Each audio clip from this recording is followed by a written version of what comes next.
Tout est dans le geste, le détail, la précision. La moto, c'est une histoire d'amour. On l'aime un peu à la folie. Et surtout, il faut y mettre du cœur. Allez de nom, il en faut même beaucoup.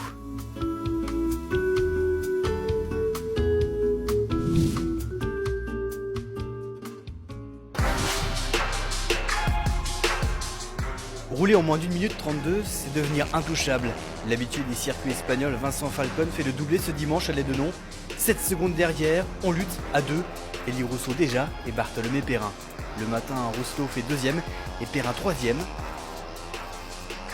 Tout comme l'après-midi, Vincent Falcon prend le large au classement général.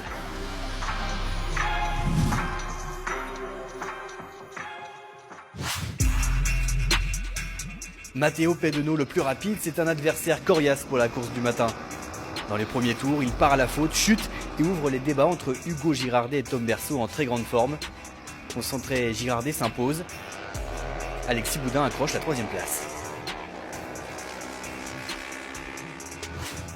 Girardet seul devant encore l'après-midi s'impose. Alexis Boudin, Tom Berceau, c'est le duel de la 2e course. Berceau finit 3e, juste derrière Alexis Boudin.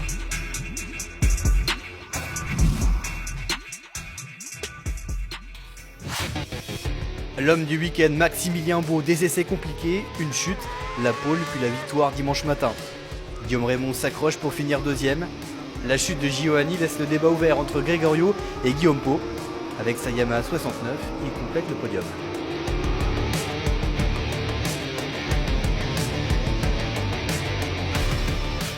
Guillaume Pau, rapide dès le départ, ne peut rien contre le 108 l'après-midi. Il termine 3e. Maximilien Beau fait donc le doublé.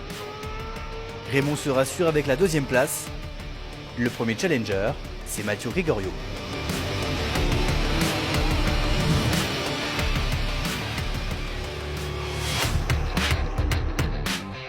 Un grain de folie pour faire la différence. Axel Morin le sait, c'est maintenant ou jamais.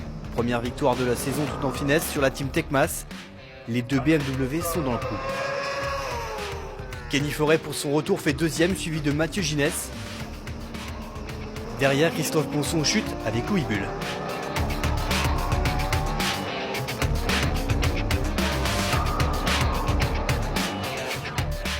L'après-midi, c'est une passe d'armes. Forêt ou Morin, changement de leader à presque tous les tours. Morin rêvait d'un doublé, il finit 2e. Le championnat est complètement relancé pour lui. Mathieu Ginès finit 3e. En challenger, belle première victoire du pilote Suzuki Clément Stoll.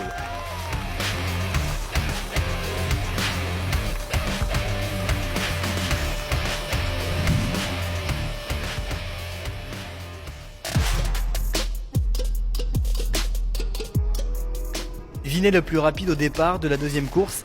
On pensait à un changement de leader, un autre vainqueur. Mais dans l'histoire du sidecar, Delannoy Rousseau a toujours le dernier mot.